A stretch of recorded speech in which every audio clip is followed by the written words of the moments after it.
महान योद्धा, स्वराज्याचे संस्थापक, रयतेचे राजे छत्रपती शिवाजी महाराज यांच्या जयंतीनिमित्त तुम्हा सर्वांना हार्दिक शुभेच्छा। 19 फेब्रुवारी हा दिवस फक्त एक तारीख नाही, तर तो आहे शौर्य, स्वाभिमान, न्याय आणि स्वातंत्र्याचा उत्सव। मराठ्यांच्या आणि संपूर्ण भारताच्या इतिहासातील सुवर्ण क्षण।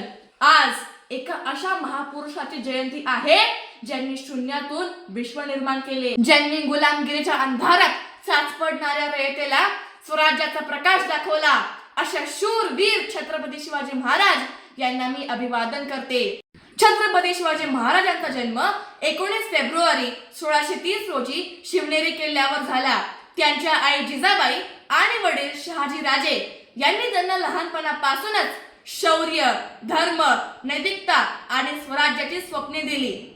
वयाच्या अवघ्या 16व्या वर्षी त्यांनी तोरणा किल्ला जिंकून स्वराज्याच्या पायाभरणीला सुरुवात केली। मुघल, आदिलशाही, निजामशाही अशा बलाढ्य सत्तांविरुद्ध त्यांनी गनिमी काव्याची युद्धनीती अवलंबली आणि मराठ्यांचे स्वतंत्र राज्य उभे केले।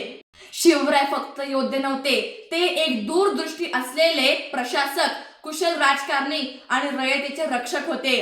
त्यांनी अष्टप्रधान मंडळ स्थापित केली, न्याय व्यवस्था मजबूत केले, शेतकऱ्यांना संरक्षण दिले आणि स्त्रियांचा सन्मान केला। त्यांच्या राज्यात धर्म, जातीभेद नसता सर्वांना समान न्याय मिळत असे। अफजल खान, दिलेर खान, शयस्ते खान अशा शत्रूंना त्यांनी धूळ चारली आणि हिंदवी स्वराज्य हे स्वप्न साकार केले।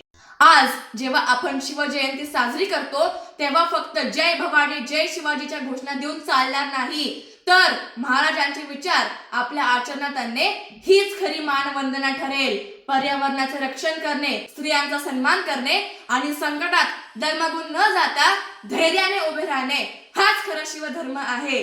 पुन्हा एकदा तुम्हा सर्वांना शिवजयंतीच्या हार्दिक शुभेच्छा। जय भवानी जय शिवाजी।